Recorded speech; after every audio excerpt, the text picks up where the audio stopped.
নতুন পোশাক কিনতে পারেনি, মন খারাপ, লজ্জাবোধ লাগছে।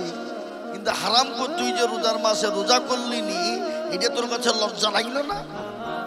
ঈদগাহের ময়দানে কারা যাবে রমজান মাসে রোজা করলো, নামাজ পড়লো, তারাবি পড়লো, তাদের জন্য ঈদ।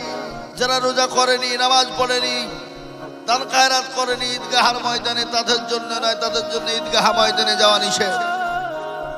আপনি এখন দেশের মোড় যদি বলে খবরদার তুই নামাজ রোজা করিস যাবি না, তোমরা ঠুটনি উড়িয়ে দিবে, দিবে না? দিবে না? কথা বলে নাই, তুই আমাকে বলা কেন? তোর মোড়লের গোষ্ঠী বেশি দেয়, বলবে না? বলবে না? কথা বলেন না কেন? ঠুটনি উড়িয়ে দিবে, বুঝলে হবে না।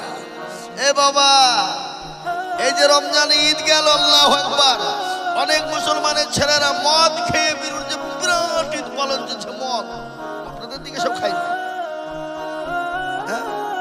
যারা রোজার মাসে ঈদের দিনে মদ খাইলো না, সে শুয়োরের রক্ত খেলো।